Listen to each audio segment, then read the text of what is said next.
Will be recorded. All right, excellent. So guys, with this background having been set, once again, let me welcome you all to this session. The topic is very simple, very straightforward: maximize return on investment on cybersecurity standards, right? So in order to discuss this particular topic, the way in which we have decided to structure this session is we will first start with understanding the basics of information or cybersecurity standards. We will look at the landscape and how they apply across different sectors and different geographies. And then we will look at 5 key control areas, which you will see are common themes across pretty much any information or cybersecurity standard. Okay. So what are these key control areas? What are these key themes for security that you see? We will evaluate them in a little more detail, and then we will try to identify what are your KPIs that you should define for evaluating, for monitoring, as well as testing and ongoing testing and monitoring of these controls during the year. How through these methods you can achieve maximum return on investment. This will be the key topic for today's session. Lastly, we will also we'll close the session with a quick introduction to Ingram Micro Cyber Security and what is it that we can do from our capabilities perspective to help you to achieve your information or cybersecurity goals. All right. So let me remind you, if you are unmuted by any chance, please bear in mind that we request you to mute yourselves.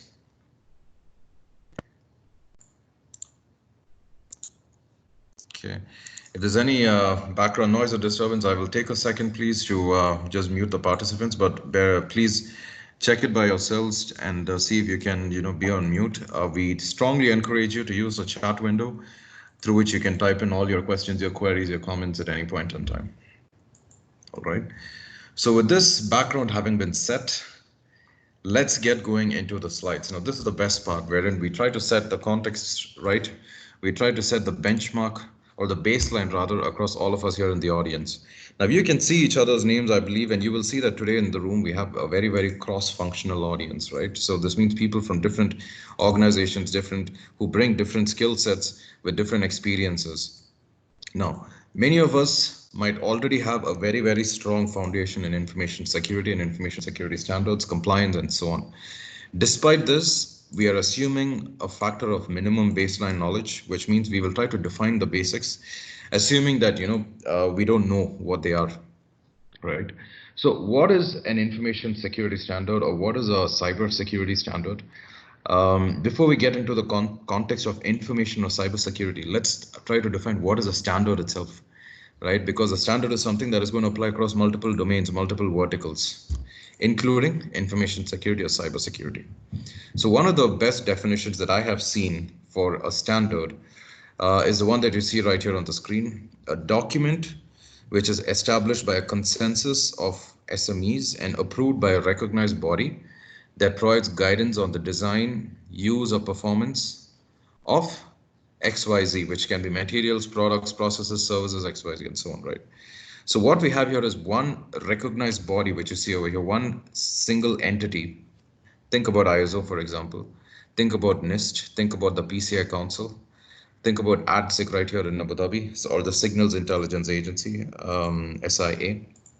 These are the recognized entities, and they issue guidance which will dictate or define best practices for the design, use, or performance of A, B, and C, which can be materials, products, processes, etc. And these standards which have to be defined based on the consensus of subject matter experts, right? So basically a standard has to take into consideration views of different SMEs, as you can see over here, and a general agreement or a general consensus is achieved upon. You have recognized bodies like ISO, NIST, PCI, etc. You also have these bodies can, of course, they can be international like ISO, etc., or they can be national like NISA, SAMA in Saudi Arabia, etc. And the standards that they come out with, they can be either mandatory, which are strictly enforced across a specific population, or they can be voluntary, right? So they can be providing guidance, or they can be providing mandatory rules itself. So different kinds of standards are available from this particular perspective, and they can of course apply to organizations, products, as well as processes, right? So we know for a fact that NISA information assurance standards, for example, these are mandatory for the government entities in the UAE. Similarly, the SAMA cybersecurity framework, this is mandatory for organizations who are working in the financial sector and the insurance sector in Saudi Arabia. This is one example where standards are actually being mandated. Another example is PCI DSS, which stands for Payment Card Industry Data Security Standards. This is also a standard which is mandatory for any organization that stores, processes, or transmits cardholder data. Right? Who is mandating it? The PCI Council, which is the entity that you see over here, the PCI SSE Standards Council. How do you enforce compliance with these standards, with these regulations? Each entity has its own methodology. For example, PCI DSS fines could be imposed. With in case of NISA or in case of SAMA, it's in fact on a legal framework itself through which violations can be punished, right? So different methodologies are available for enforcement. And like I said, standards can either provide guidance or they can be providing strict rules. This again depends upon the type of standard that we're talking about. ISO 27001, for example, this is something which is so broad. In fact, if you worked with ISO 27001, you would see it is a very, very broad standard which applies to organizations irrespective of size, sector, location, etc. They've made it as broad and openly interpretable as possible. Right. So all the controls, all the annexures, all the different domains within ISO, it is up to organizations to interpret them and then implement them based on how they apply to their specific circumstances, their environment. So you can say ISO is something which is providing a guidance. It's not exactly a guideline document, of course, but it provides guidance. It provides examples and methodologies which have to be interpreted and applied by the organization for their circumstances. On the other hand, PCI DSS is very, very strict. It attempts to provide a black and white set of documents, as they are called in the PCI world. Organizations just have to apply them irrespective of their circumstances. Right, so different kinds of standards, and like I said, they are something which are defined by recognized bodies. They define, they review, they monitor and update them on an ongoing basis, and they have their own groups of subject matter experts who achieve a state of consensus before the final draft is published for organizations to take up and implement. Right. Like I said, guys, for those of us who have just come in, please use the chat window at any point in time to type in your questions, your feedback. What do you think about the points that we are discussing? We are very, very openly welcoming and interact with you on these points. Experience is something which is very valuable to us. So please build on your own knowledge, your own expertise to provide us with your views, so that this becomes a two-way discussion rather than just a one-way conversation. Now that we've understood what is a standard, or we've even looked at what is a security standard, let's try to understand some other aspects of security standards. So in this particular slide, we are trying to demystify certain aspects of security standards. Notice that we have shifted our focus now to information and or cyber security standards. We are not talking about physical security standards, product specific standards, etc. Information or cyber security standards. The purpose, why is it that we have these standards? First of all, to achieve a cyber security approach that is consistent, measurable, and comparable. Now, guys, these words, these keywords over here, consistent, measurable, and comparable, they are very, very important to ensure that security is actually achieved in terms of best practice methodologies. I will come to this, okay? The focal area of the standard can touch upon multiple areas, multiple domains like governance, risk management, training, awareness, etc., etc. Okay, we will look at this as well. Another aspect of security standards is who is the entity that needs to implement this particular standard. It can be a regulated organization. It can be organizations with critical information assets. organizations that just simply cannot afford a breach, and so on. Lastly, what are the benefits? Of course, compliance with standards is sometimes mandated, but like I said, it can also be voluntary. It can be something which the organization chooses to implement. This will help them to improve their brand reputation in the market, of course, but also it helps them to improve security, avoid breaches, and also optimize costs as well as customer trust. So, coming to the first point, what is a consistent approach? What is a measurable approach? What is a comparable approach, right? So, a consistent approach basically for security allows for a systematic, universal, uniform approach for managing information security. So what do I mean by this? Within an organization, you have different domains, and they don't always have to be identical. You have different, let's say, lines of business, LOBs or business units or teams. You might have different products, etc. When you're trying to achieve an organization-wide holistic approach to security, you need to have specific baselines, specific controls, which will be the same across the entire company. So the approach that you're taking for securing the HR team will not necessarily be the same as what you take for the finance team. How do you measure who is better? How do you measure who is more secure, who is responding to incidents faster, who is more aware in terms of security? Those metrics, right? Those KPIs, this is something that is standardized within a security standard and something that you can adopt and deploy irrespective of the division, whether it's HR team, whether it is finance team. Right? This is what we are saying is a consistent approach. This is and when I say you use those KPIs, what I mean is you use metrics. This is essentially what I'm saying by a measurable approach. You can quantify different dimensions of your security approach.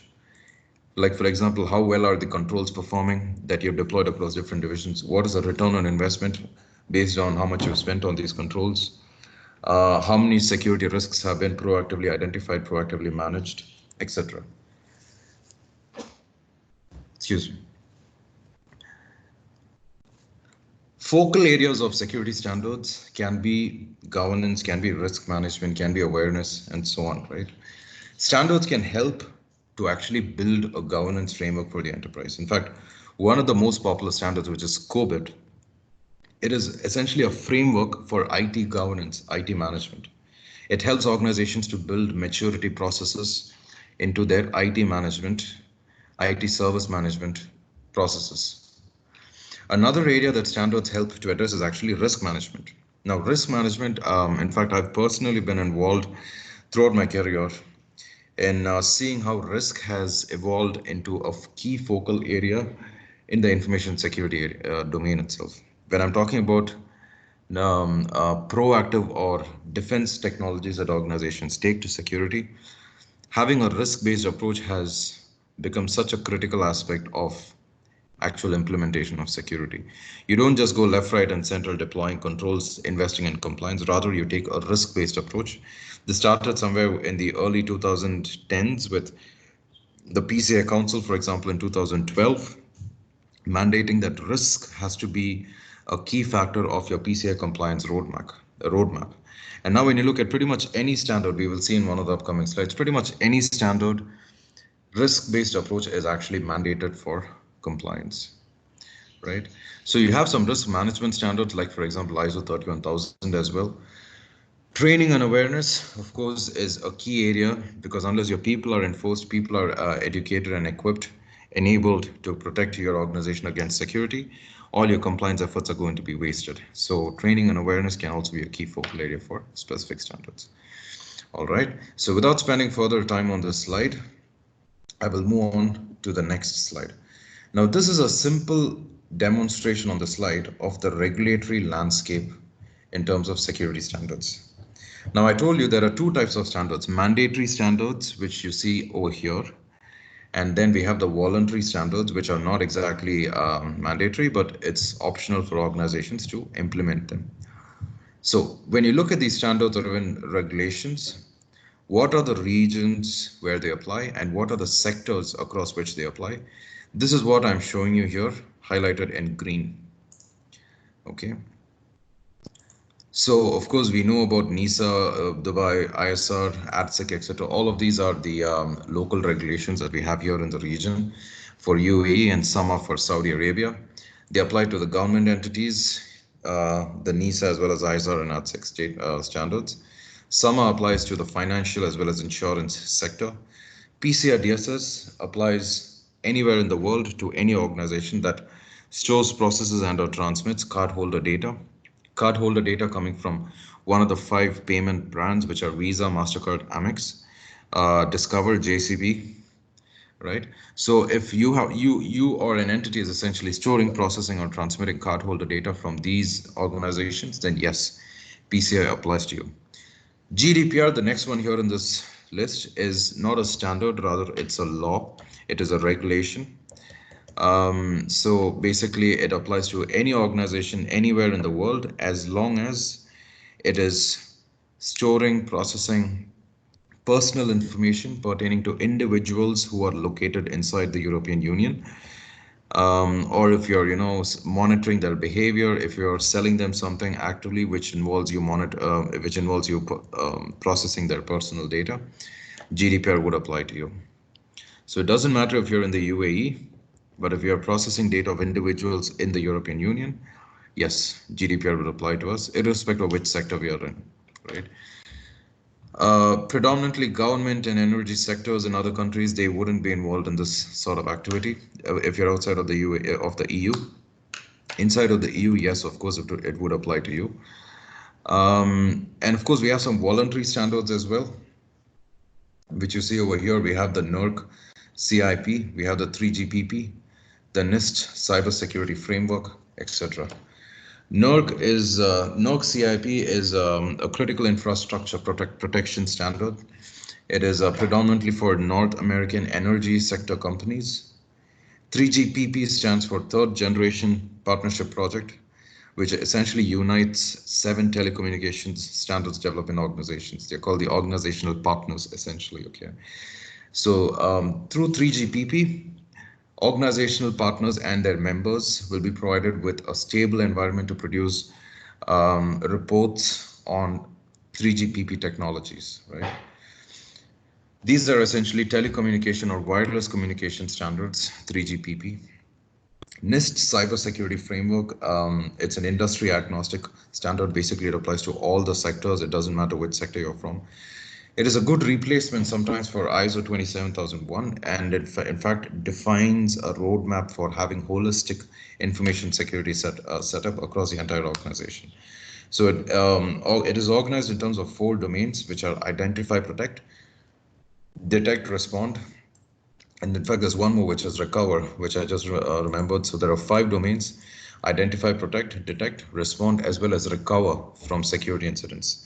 So you identify what are your threats, you protect your assets, you detect threats proactively as well, and you respond to them. In case you've been breached, you recover very well from these attacks. Last one is, of course, ISO 27001, which almost anyone in this room is, I'm very sure is familiar with. One of the most popular security standards in the world. Very, very good detailed guidance on how to build and maintain what we call an information security management standard. So ISO has different domains, different controls, 144 controls, if I remember right, touching upon different areas like organizational security, HR security, physical security, network security, vulnerability management, compliance. I mean, the list is very, very long. It's one of the best information security standards out there because it is so all inclusive. You know what I mean? You can apply to pretty much any organization in any sector of the world. So guys, this is a very, very brief introduction to the regulatory landscape of information security standards or cybersecurity standards. Now, with this background in mind, we've understood what is a standard. We've looked at some specific aspects of standards. And we've also looked at some of the most common standards, right? Including those which are globally applicable, like ISO 27001, PCI DSS, GDPR, although it's not a standard, it's a regulation. We've also looked at some regional standards like Dubai ISR, the SAMA standards. and so on. We've looked at how they apply across different sectors, different regions, so to speak. Now, we are going to come now into the key or the core heart of today's presentation, which is what are the key controls of these information security standards? How do they apply across different organizations or different standards? How are they actually defined across different standards? How can you maximize your return on investment when you go ahead and start implementing these standards, right? So we'll start with key control area number one, which is information security governance. Now, governance is something which is, in fact, if you've studied for CISSP, one of the most popular security certifications out there, you will see that governance comes in the very, very first chapter, the very, very first domain. And there's no area of security that you can complete unless you define what is governance. Different definitions exist for governance, different interpretations exist. And in fact, you will see that security governance is defined across all of these standards. ISO 27001, it is defined in Control 8.6. NIST CSF talks about it in ID.B. NIST IAS, NISA IAS, Dubai ISR, ADSIC, all of these standards, they talk about information security governance, right? So what really is the intent of governance? Let's try to define what governance is, first of all. So security governance, it's a framework. Security governance is a framework that allows for senior management to express their commitment to cybersecurity. So as an organization, how committed is your management towards cybersecurity? How can you define the security goals and align them with your business objectives? Business objectives is never to be 100% secure. Absolutely not. The business objective is to make money by whatever methodology it is, right? How can you ensure your security goals are aligned with your business goals, strategically speaking, not operationally or tactically speaking? How can you ensure that resources are allocated? And how can you define the roles as well as responsibilities associated with it? These are different areas that you will see in terms of governance. So you start with senior management commitment, alignment with organizational strategy, allocation of resources, roles, responsibilities, and performance management, right? So a quick definition of what each of these entail, but any questions if you have at any point in time, like I said, please chat them into the window.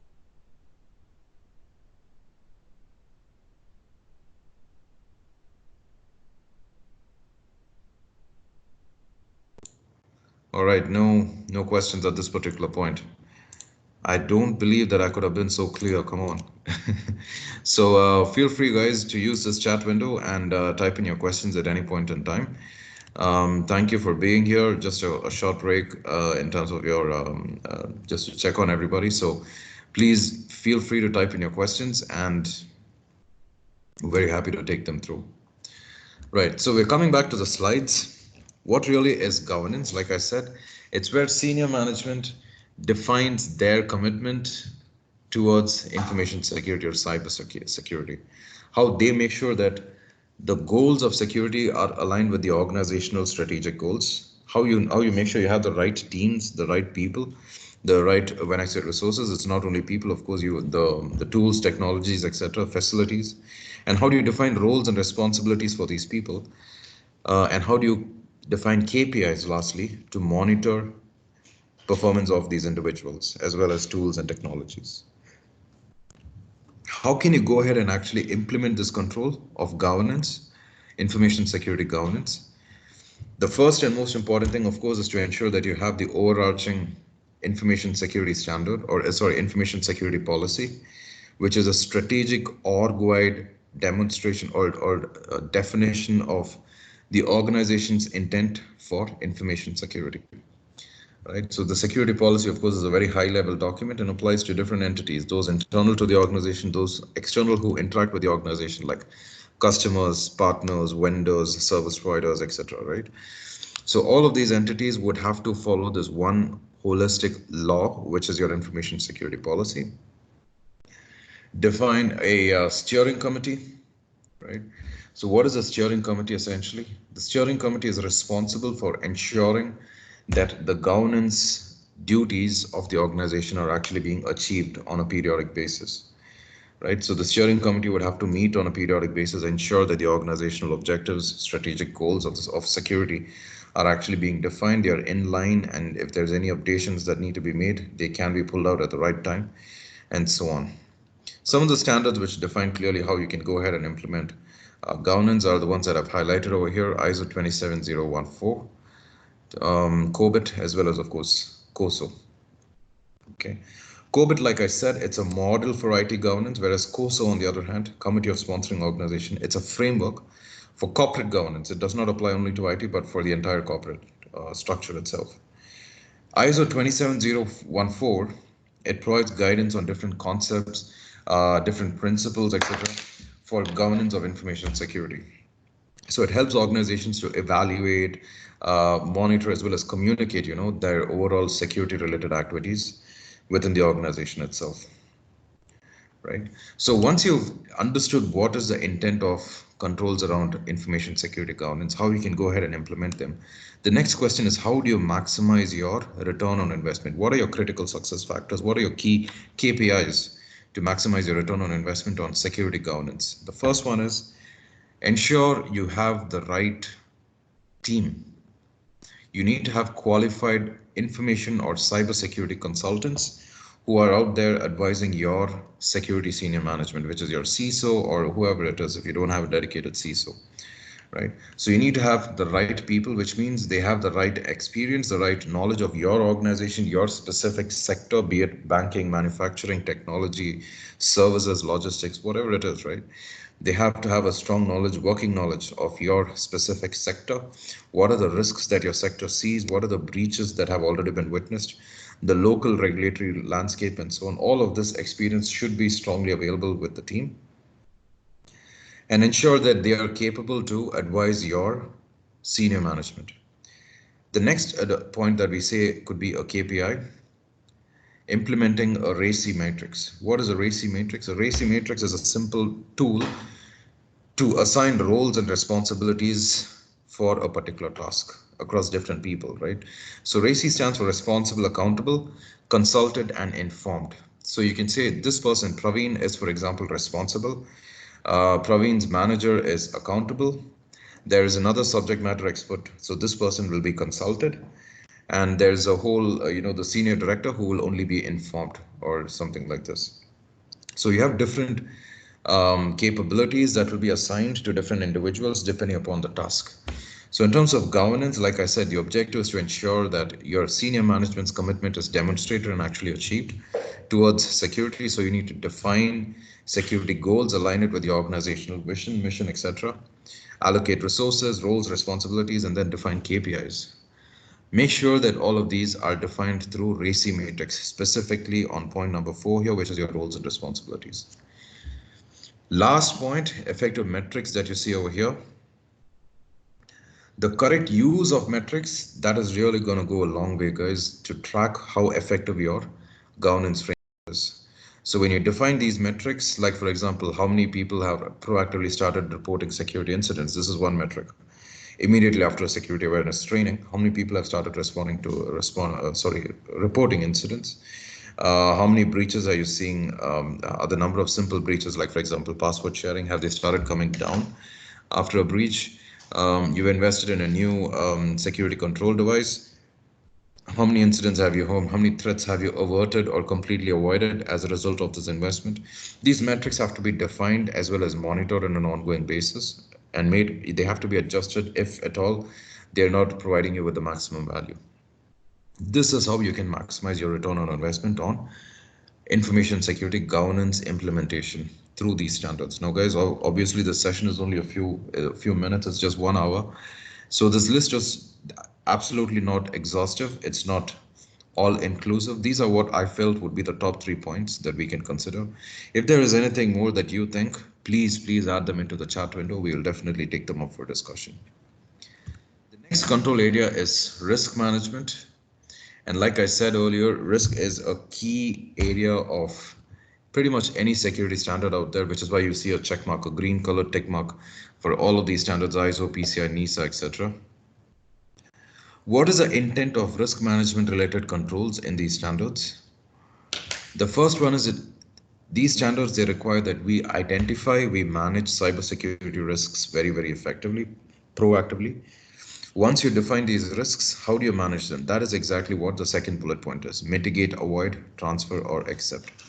So a proactive risk assessment is something that has to be carried out by organizations at least once a year, in which we will define the scope, we identify what are the assets, what are the threats, what are the vulnerabilities, and then come out with a risk rating. Based on the risk rating, if it is above the risk acceptance criteria, we'll have to perform mitigation, avoidance, or transfer. If it is below, then we will go ahead and just accept the risk as something which is low risk, and we don't need to, do anything about it, right? So risk assessment is where you identify the risks. Risk management is where you go ahead and you start either mitigating, avoiding, transferring, or accepting that entire risk. Okay. So implementing risk management, first of all, you need to have a formal risk assessment methodology. You need to define risk acceptance criteria, which I just mentioned. How do you do these? Depends, of course, on the methodology itself that you're using. So there are different risk assessment methodologies out there. For example, we have NIST-GSB 830, NIST-GSB 837, ISO 31000, which talks about enterprise risk management, COSO ERM framework. We also have ISO 27005, which talks about risk assessment. Octave, another risk assessment methodology. I'm just speaking from knowledge. There's also another one, which is NIST SP 830, which talks about risk assessment, predominantly for technology environments, like, for example, a data center, specific risk assessment, right? So you have the different methodologies. You have to choose which is the best one for your organization. It can be a quantifiable methodology. It can be a quantitative methodology, or it can be a qualitative methodology. It can even be a hybrid methodology. So it depends on what you want for your specific organization. Once you've done this, you need to define your risk acceptance criteria, which is what value of risk is considered to be acceptable. The risk of the I don't know, the ceiling falling on my head right now, for lack of a better example, it's very low. It's never happened before, and we are comfortable with this risk, so we just accept it. We are not even worried about it. So take that to an information security perspective. The risk of your organization suffering, let's say, for example, a power outage, it's very low. It's in fact probably once in 5 years, once in 3 years, if you're in a country like the UAE, or maybe even bigger than that. We are not even worried about. The risk of flooding, on the other hand, is something that we have to consider these days. The risk of earthquakes in the UAE are absolutely not. So it depends on case by case, right? So whether you're okay to accept these risks or not. What value of risk is acceptable to you? You need to define that. So coming to the third column, how do you maximize your return on investment from these steps that you've taken to implement this control? Use existing RA methodologies. I just called out a lot of approved methodologies like ISO 27005, NIST 830, ISO 31000, etc., etc. Use hybrid approaches, which consists of both quantitative and qualitative.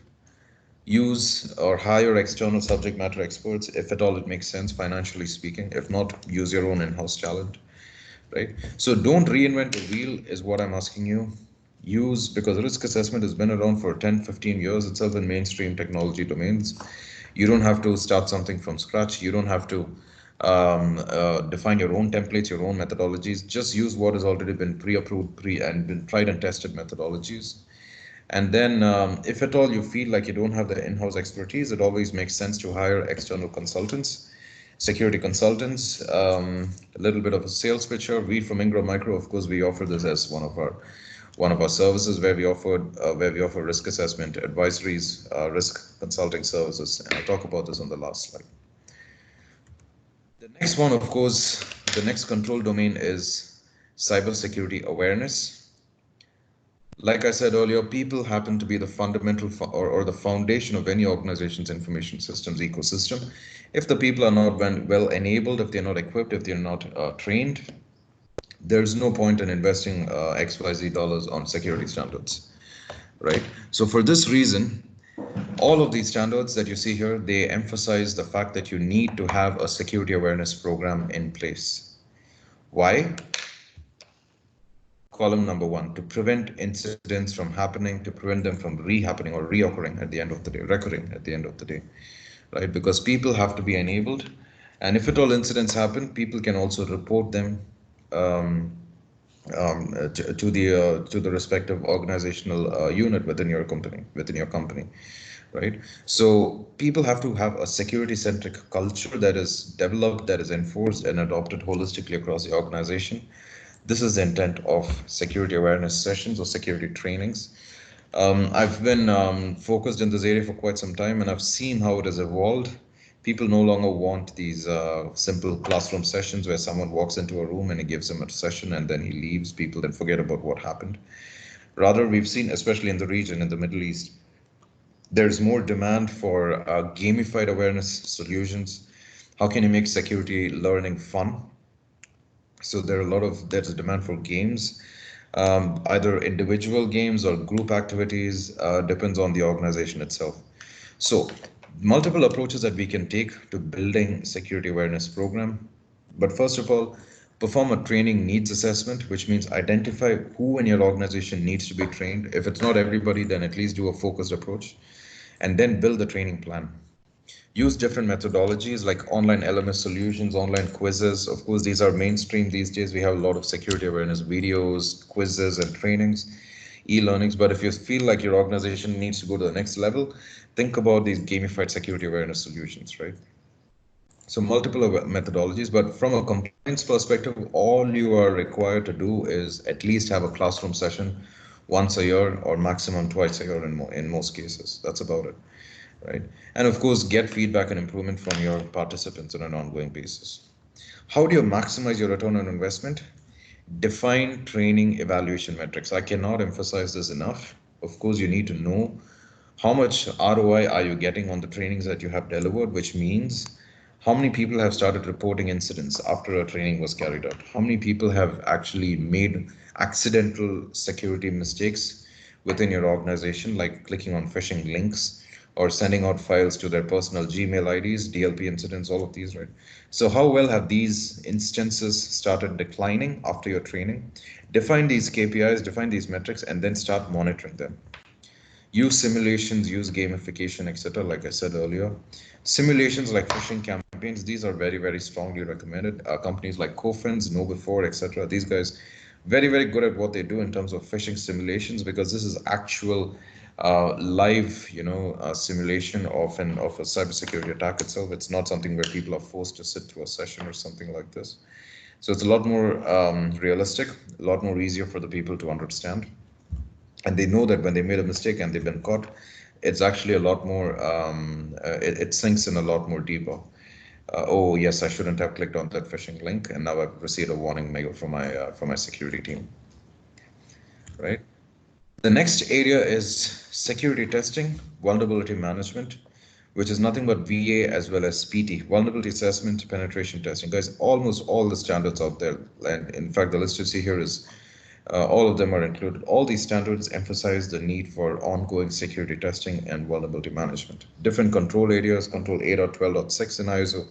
In PCI, you will see it in requirement 11. And in fact, they are very, very strict from a PCI perspective on how VA and PT has to be executed within an organization, the frequencies, and if you have issues, they have to be fixed. And then you need to do retesting and so on. Pen testing has to be carried out from inside of the card of the network as well as from outside of the network. So there's a whole list of requirements from PCI perspective, right? What is the intent? Of course, to protect your organization against network-based attacks. And how can you implement them? Of course, based on scoping, testing, exploitation, and then remediation. There are different methodologies for pen testing. The one that's my favorite is this one right here, OSST-MM, which is open source security testing methodology. There's also OASP, which is open source web application security project. Has a list of testing checks that you need to include in your web application security tests. So it checks for things like SQL injection, buffer overflow, and so on, right? That organizations need to include. as part of web app security testings. How do you maximize your return on investment? It always makes sense to hire external teams because VAPT, if you're getting someone to do it from outside the organization, their prices are usually very cheap.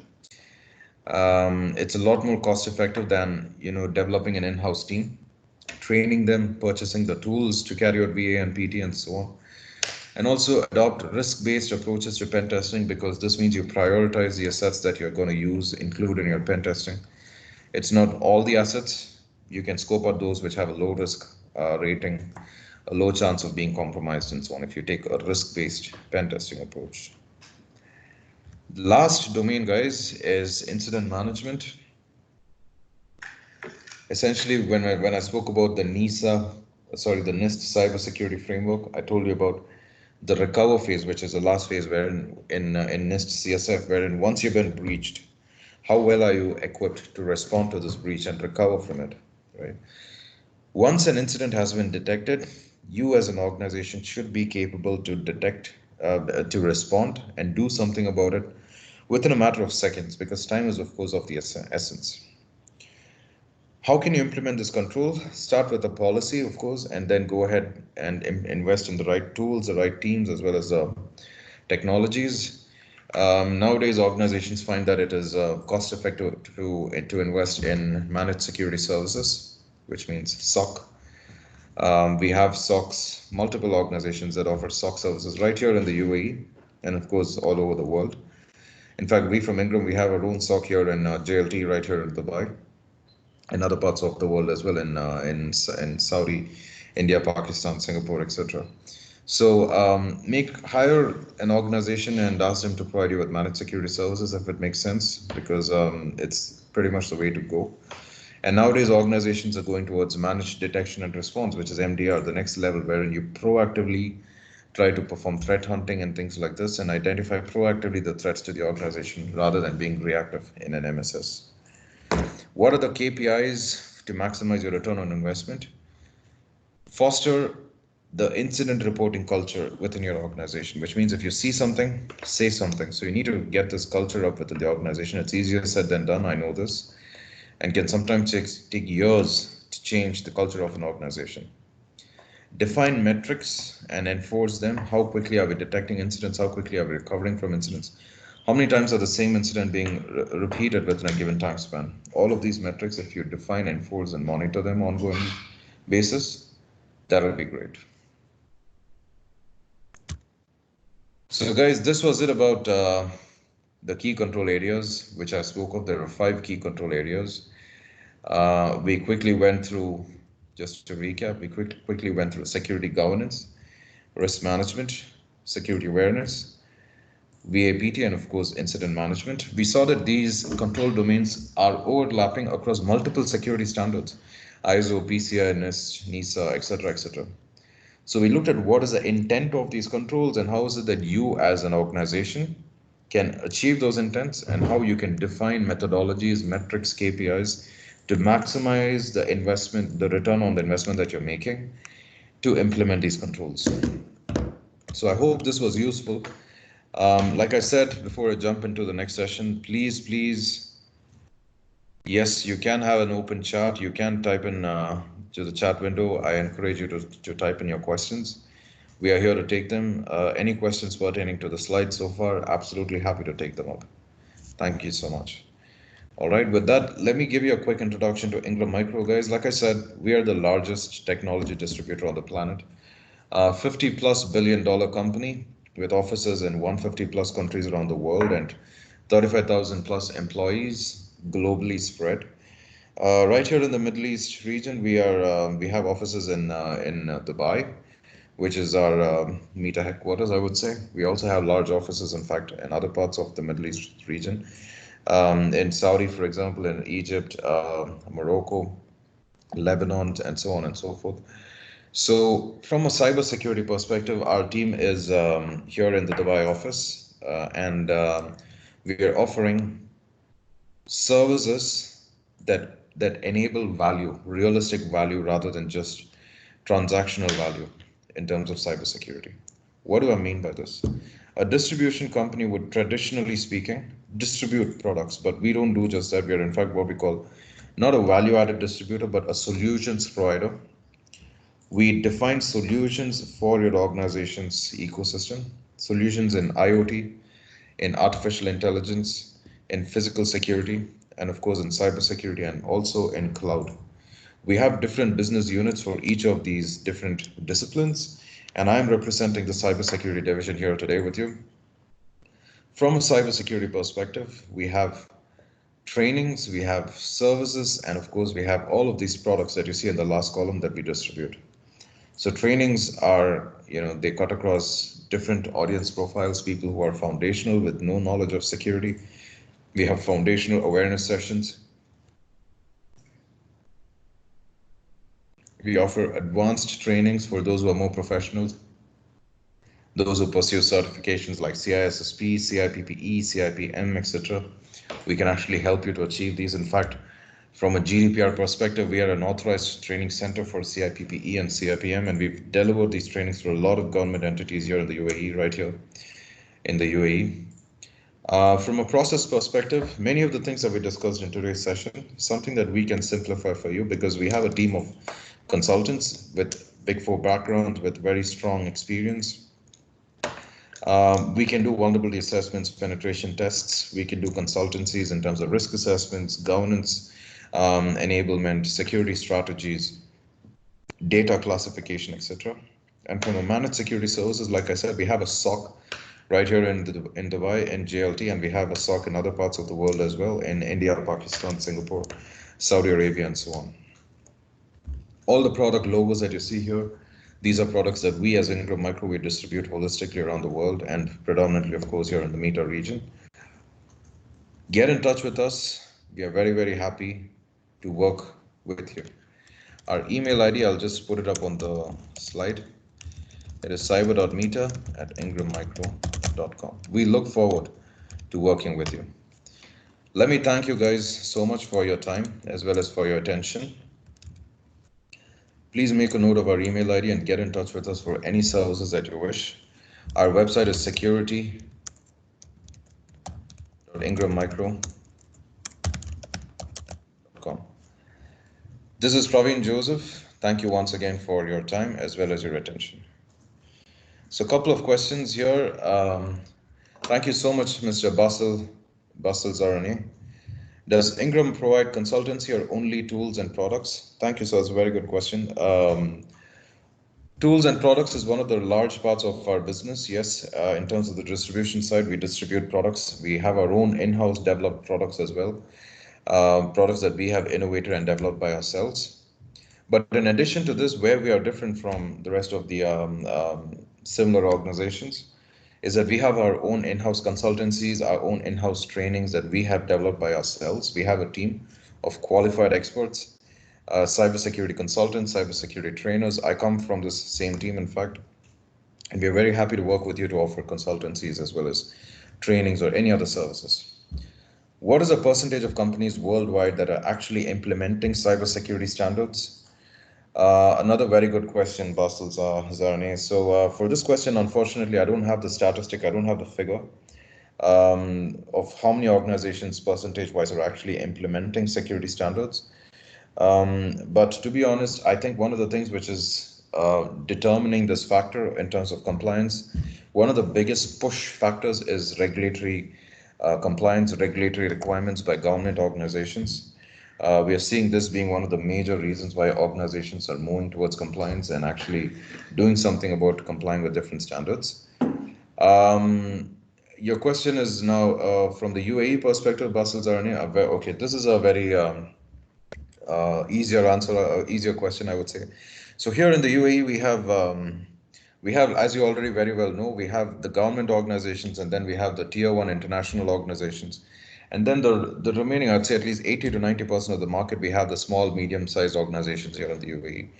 So from this, if you divide the market into these three sectors, I would say government and of course tier 1 organizations are pursuing compliance holistically because of their global policies and of course the local policy requirements from the UAE government. The small and medium enterprises, this is where the largest opportunity lies. Unfortunately, not all of them, in fact, a big chunk of them have not holistically enforced compliance efforts. And this is something that we are working towards achieving with these organizations, our customers, our partners. We are working with them to achieve this and fill this gap. Thank you, sir, for this question. Mr. Vijay has asked us if the presentation is shareable. Please give me some time. I will check with my compliance team if the slides are shareable. Unfortunately, I can't you. But like I said, the session is recorded. I'm very happy to share the recording. It will be up on our YouTube channel as well.